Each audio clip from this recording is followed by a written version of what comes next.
una cultura que transforme.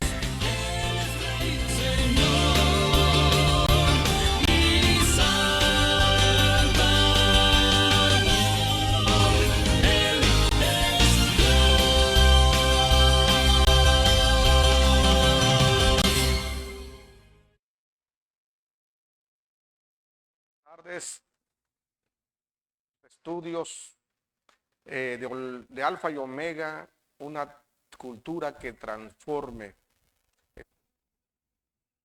Estamos emocionados porque estamos en esta nueva temporada de Alfa y Omega, participando con mucho gusto. Además, nos toca compartir un tema que forma su vida. Muchos debemos de hacernos. Jesucristo, vidas. ¿Cuántas personas llevan mucho tiempo en el Evangelio y no han logrado alcanzar esa transformación? ¿Será porque Jesucristo no puede? ¿Será que nada más pudo haber transformado y la vida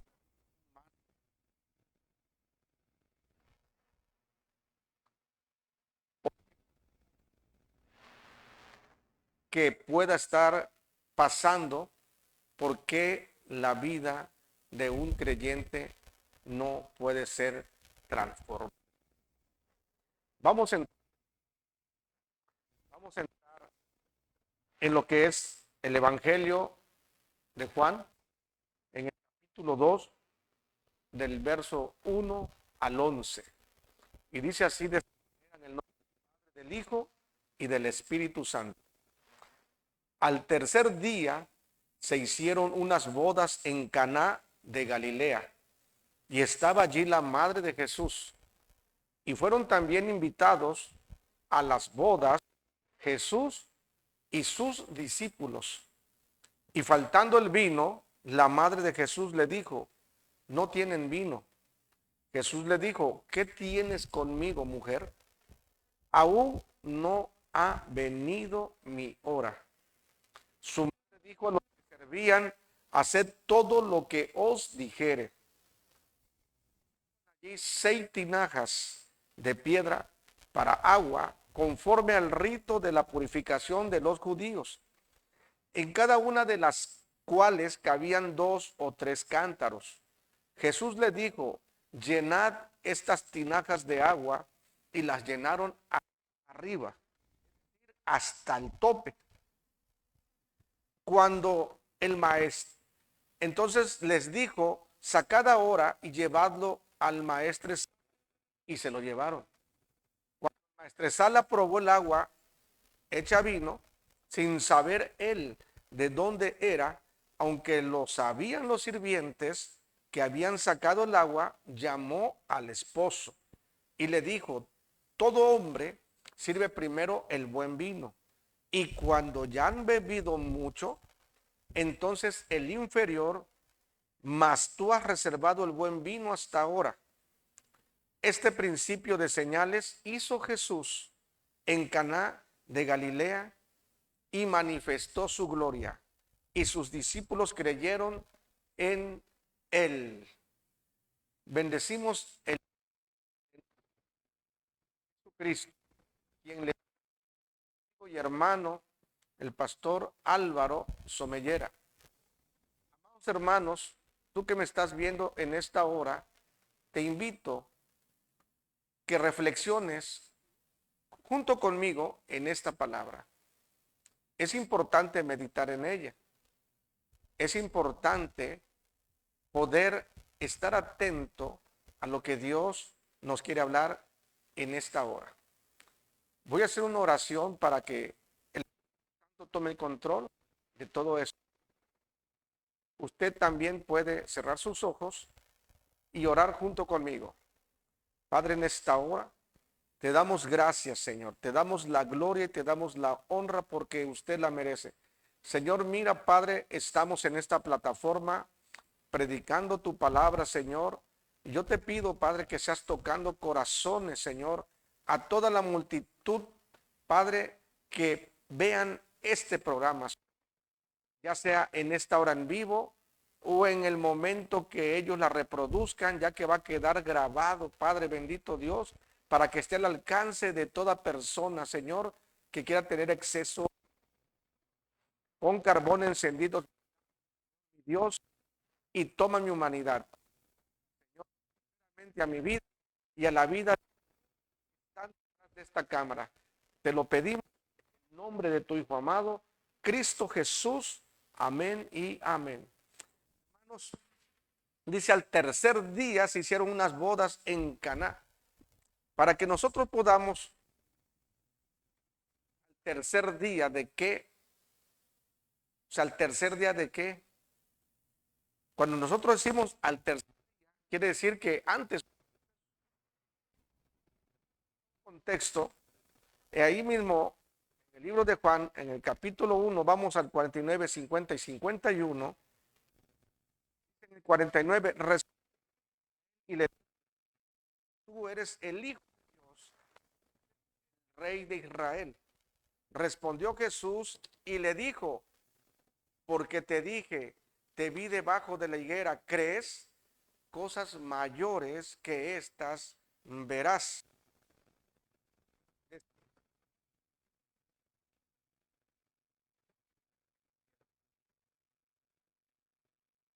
¿Entienden? Sobre el Hijo de Dios. Entonces ahí Cristo estaba presentando como lo que él era, 100% hombre, pero sabemos que al mismo tiempo 100% Dios. Entonces, hermanos, entonces, hermanos, prácticamente el inicio, es decir, del ministerio de nuestro Señor Jesucristo. Entonces, por eso dice que al tercer día se hicieron unas bodas en Caná de Galilea. Al tercer día. ¿De qué? De que Jesús estuvo con sus discípulos y lo que conversó con Natanael.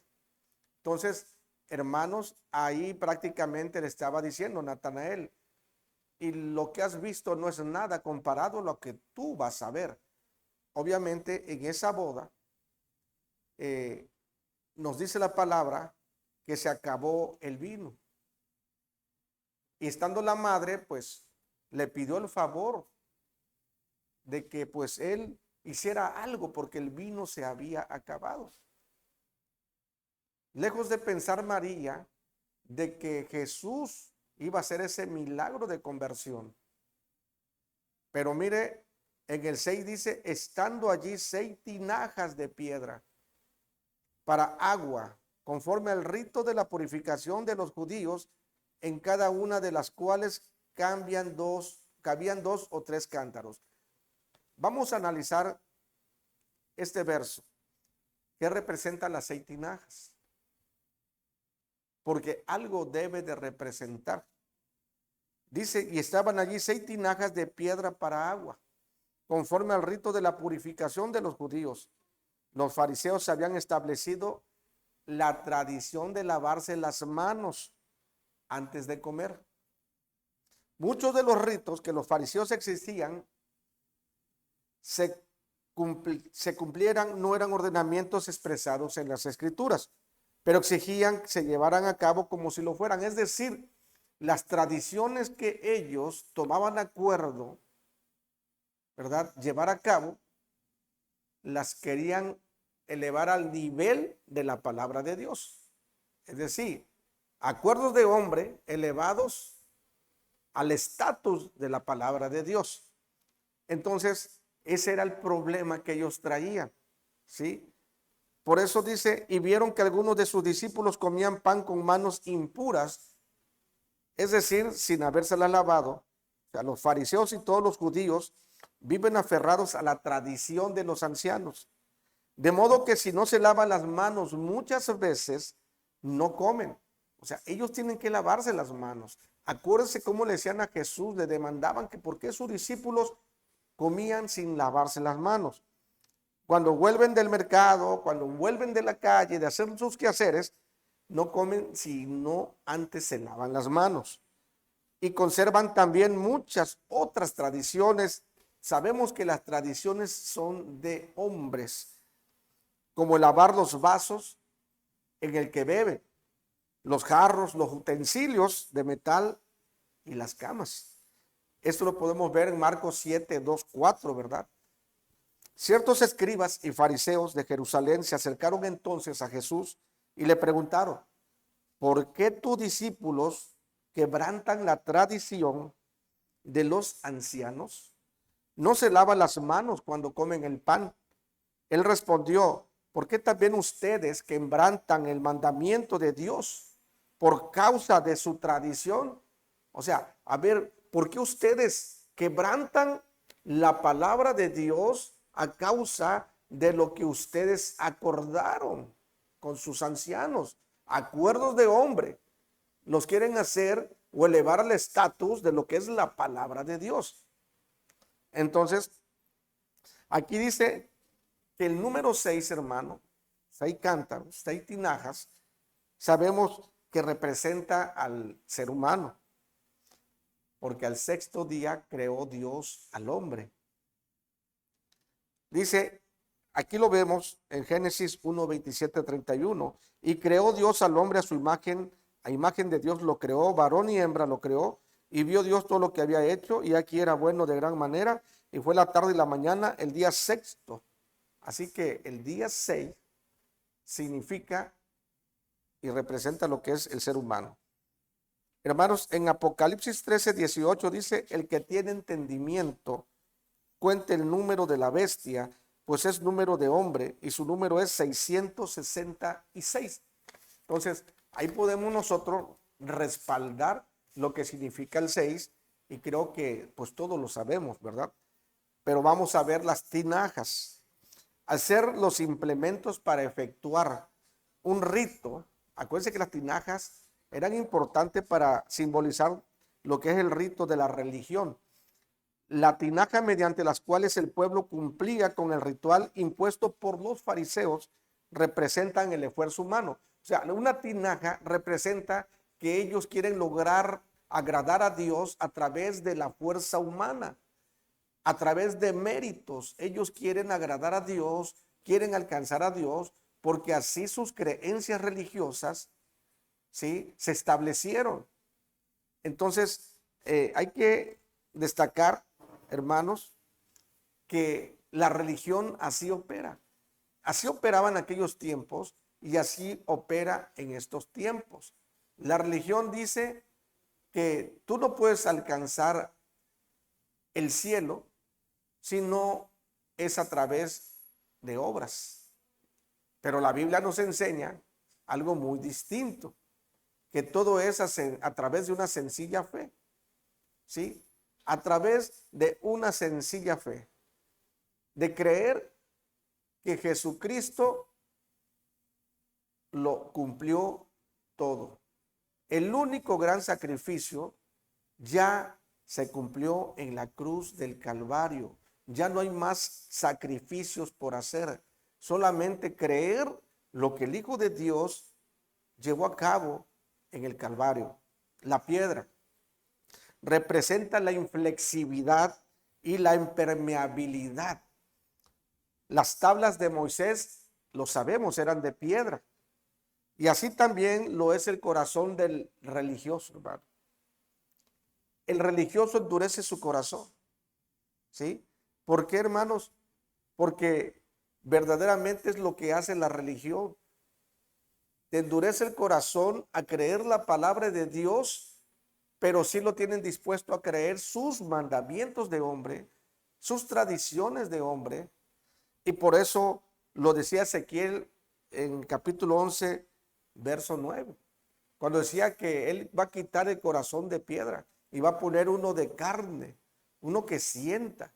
Entonces, ahí se estaba dando la profecía, ¿sí?, de que ese corazón de piedra que representa amado hermano, lo que es esas tradiciones, lo que representa prácticamente la ley de Moisés, lo que representa la ley, entonces le iba a dar uno de carne, que quiere decir entrada a una nueva dispensación, a la dispensación de la gracia, del evangelio, hermanos. Entonces se estaba dando ahí una metamorfosis de era a era, hermanos. Entonces, por tanto, se ha vuelto impermeable el Espíritu de Dios. O sea, el Espíritu de Dios no puede entrar en un corazón religioso, hermanos.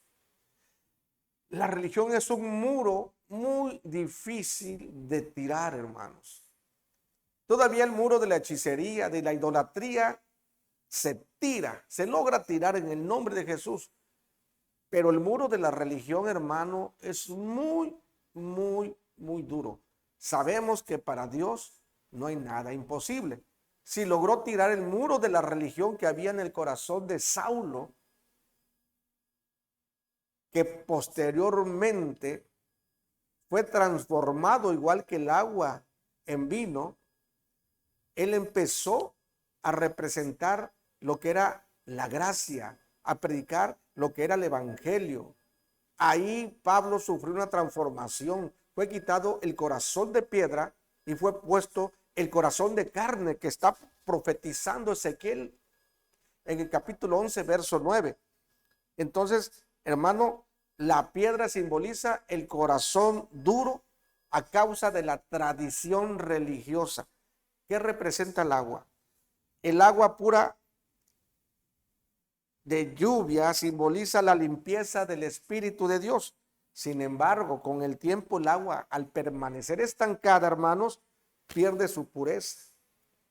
Ustedes saben que usted estanca un poco de agua en un aljibe, al momento que usted llena ese aljibe es blanca, transparente, inolora, incolora. Pero una vez que está estancada, ya huele, ya tiene un color, pierde su sustancia. Entonces, las 6 tinajas de piedra son el esfuerzo humano, insuficiente, imperfecto, por relacionarse con Dios mediante la religión. Hermano, usted que me está escuchando, si quiere tener una relación con Dios a través de la religión, va a fracasar. La religión representa lo que los fariseos representaban. Por eso siempre rechazaron a Jesucristo. No lograron entender, no lograron comprender lo que Jesucristo transmitía en ese momento. Hermano, aquí los números 2 y 3 dice, el pasaje describe la medida de cada tinaja correspondía a 2 o 3 cántaros. Cada tinaja usted la llenaba con 2 o 3 cántaros, ¿sí? En cada una cabían 2 cántaros o 3, ¿verdad? ¿Y qué dice Juan 26? Donde 2 o 3 se reúnen en mi nombre, ahí estaré. 2 o 3 almas que se reúnen en el nombre de Jesucristo, allí está. ¿Con cuántos cántaros se llenó, amados hermanos, prácticamente la tinaja? Con 2 o 3, ¿sí?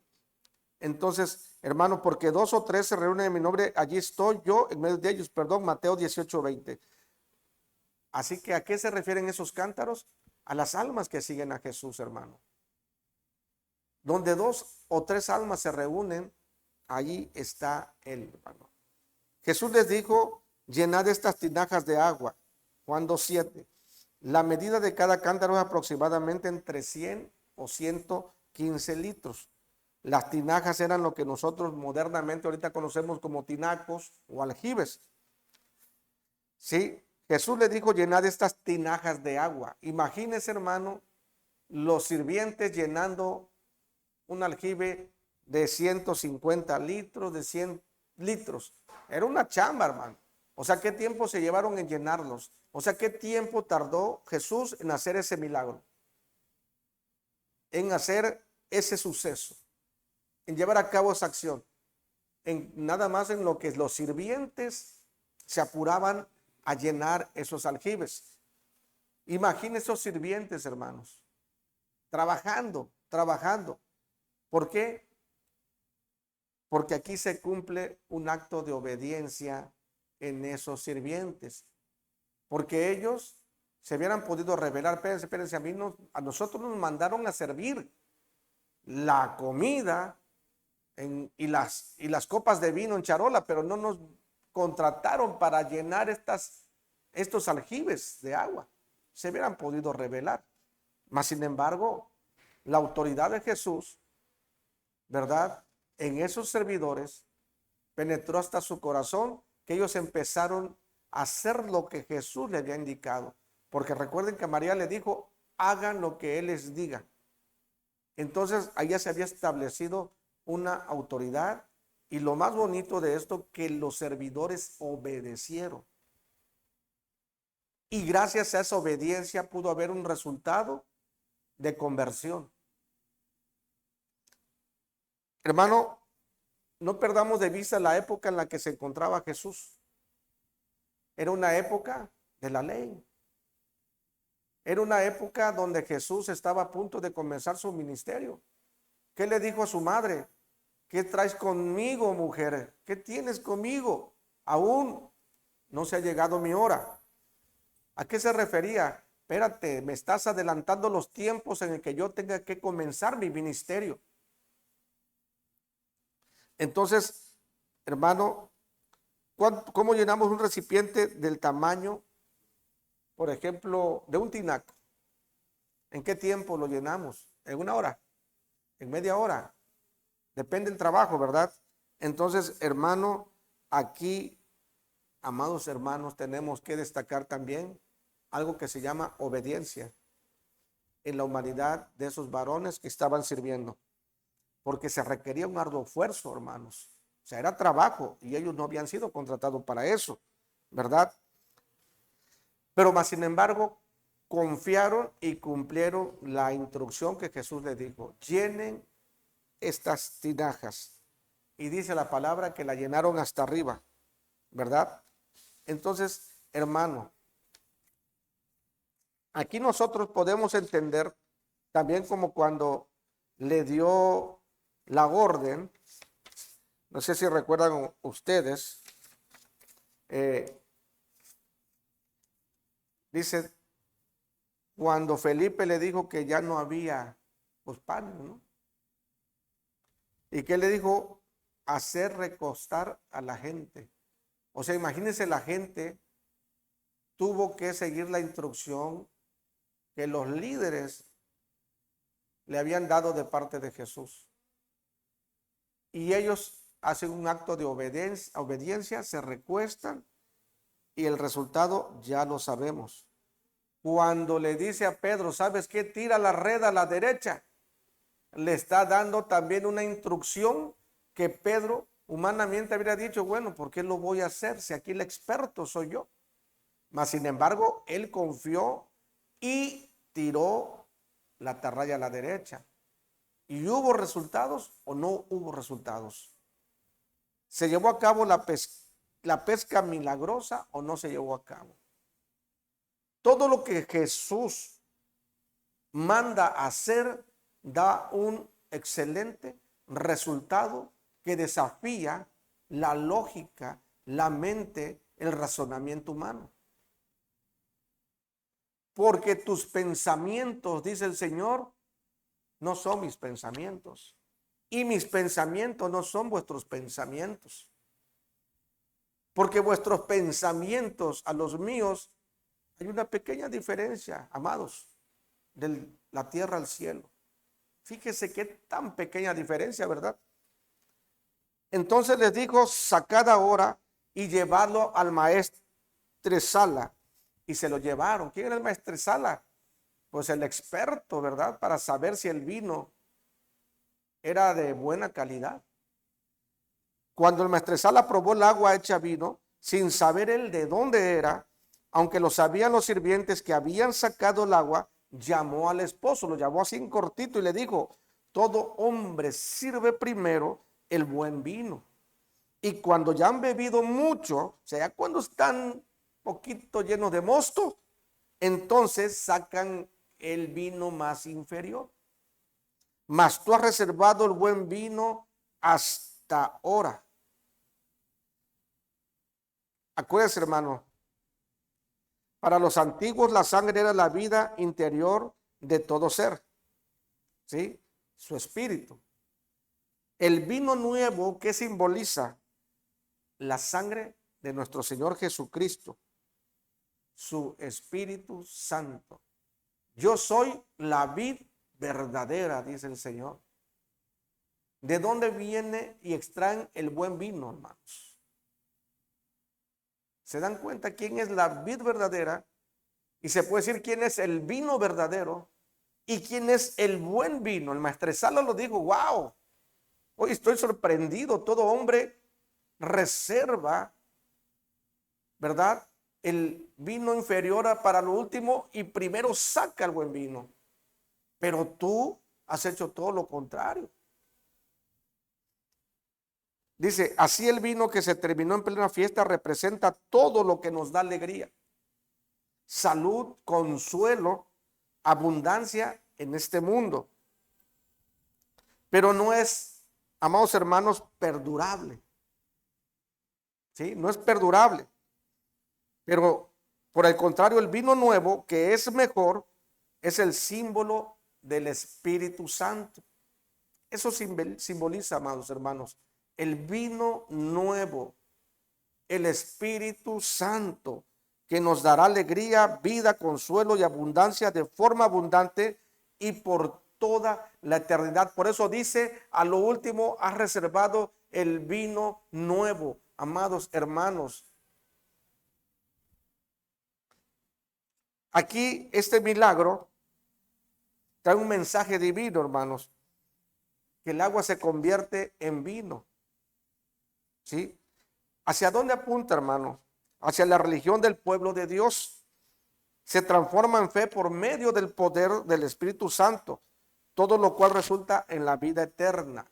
Ahí se estaba dando un cambio, así como el agua, ¿verdad?, se convierte en vino, quiere decir, esa era en la que estaba viviendo Jesús, se estaba convirtiendo en lo que es la dispensación de la gracia, lo que tiene que ver con los evangelios, con lo que anuncia el plan de salvación.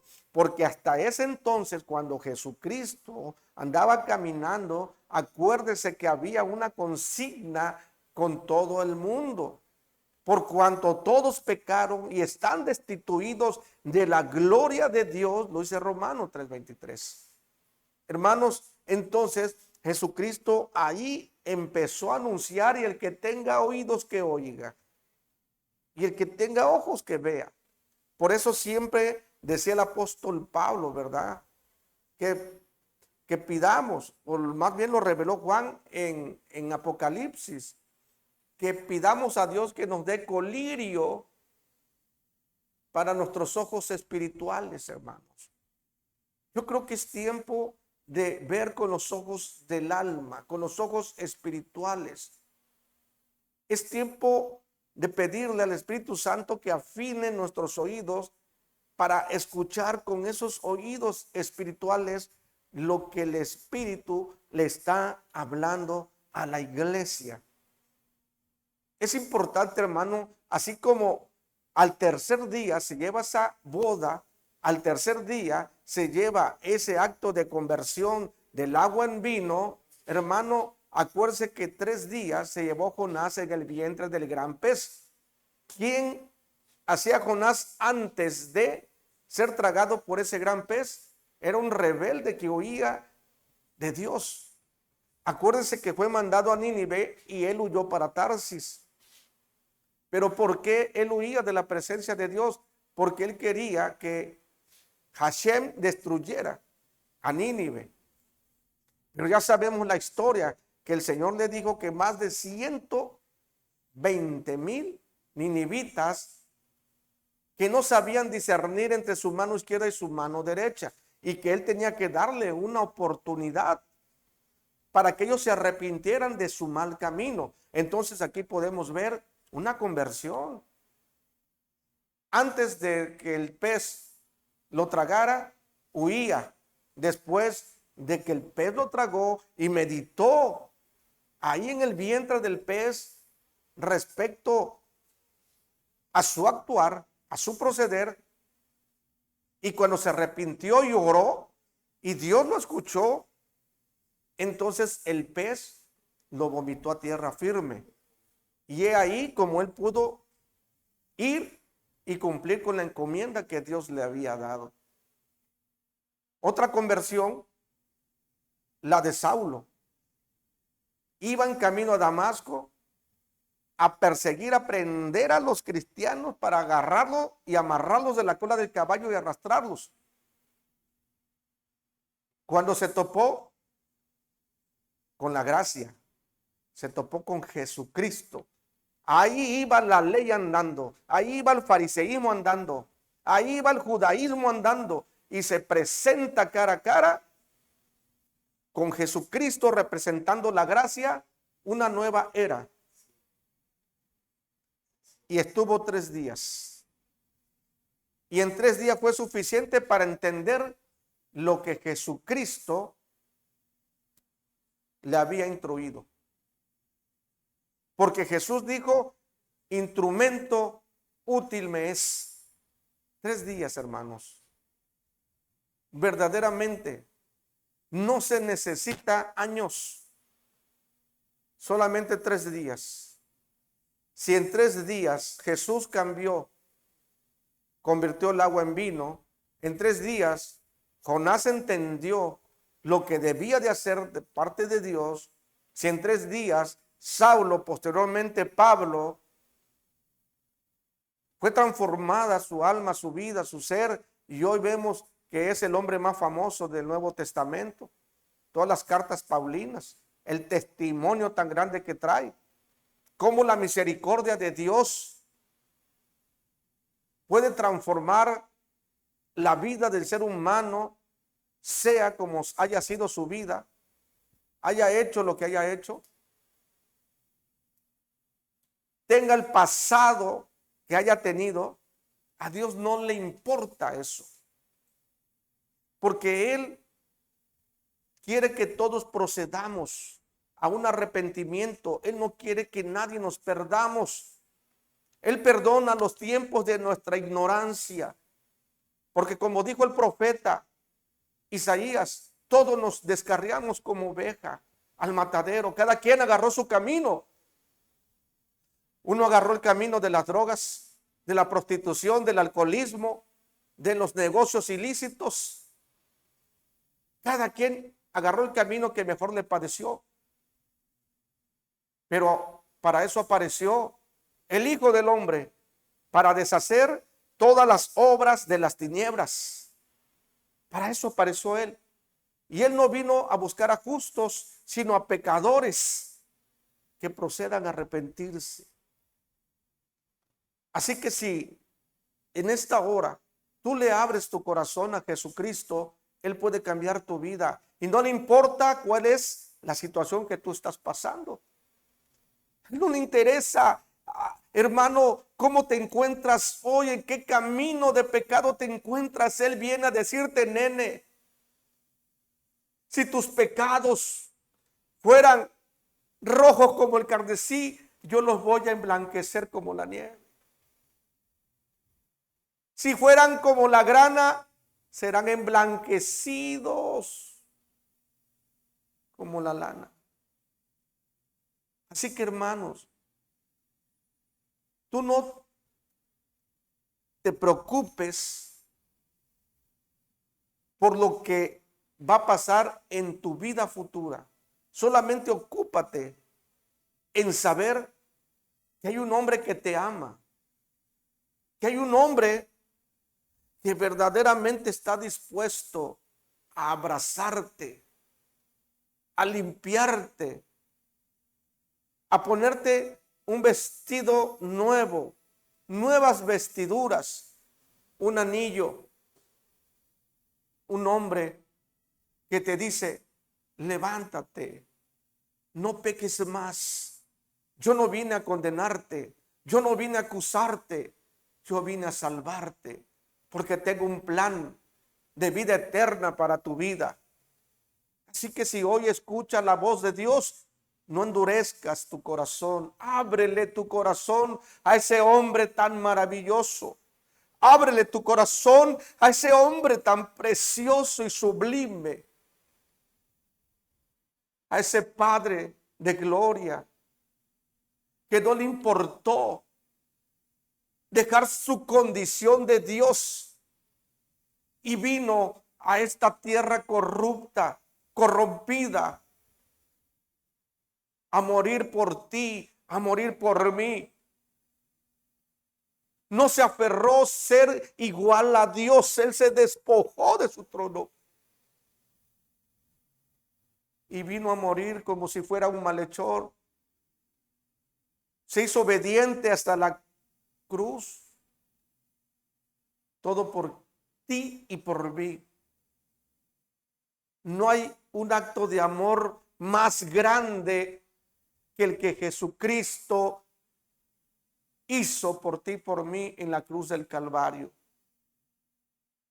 Si hoy tú decides entregar tu vida a Jesucristo, lo puedes hacer tan sencillo.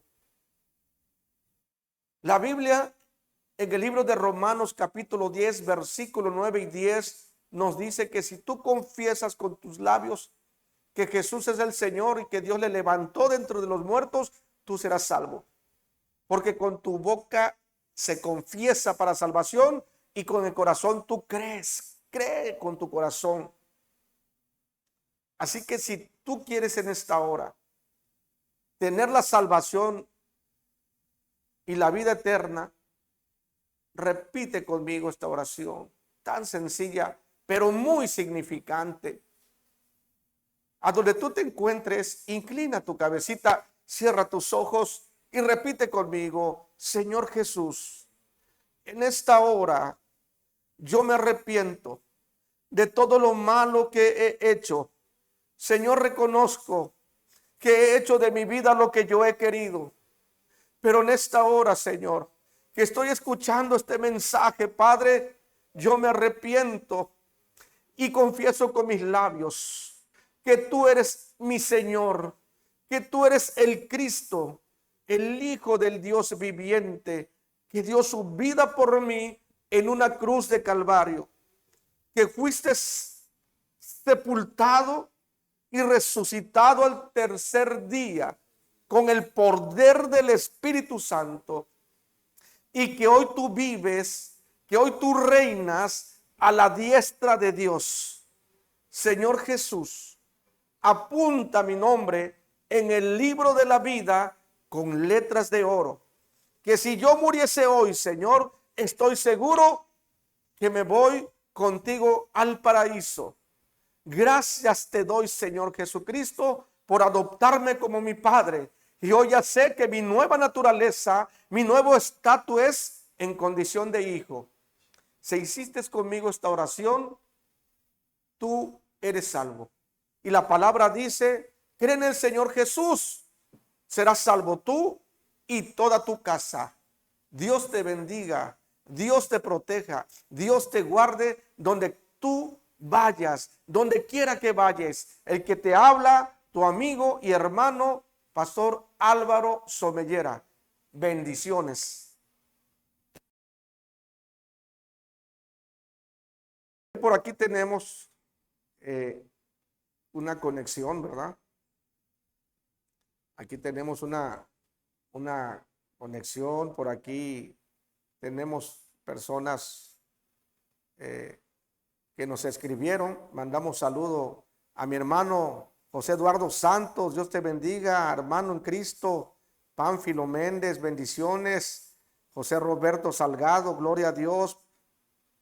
Bendecimos la vida de nuestros hermanos que se conectaron para ver esta transmisión. Nuestro hermano Rafa Carvajal, a todos nuestros hermanos que van a ver esta reproducción, les bendecimos y le damos gracias, y pues estemos expectantes a lo que Alfa y Omega estará transmitiendo con otros siervos, con otros mensajes. Hagamos extensivo todos estos mensajes que es para extender el reino de Dios.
por una cultura que transforme.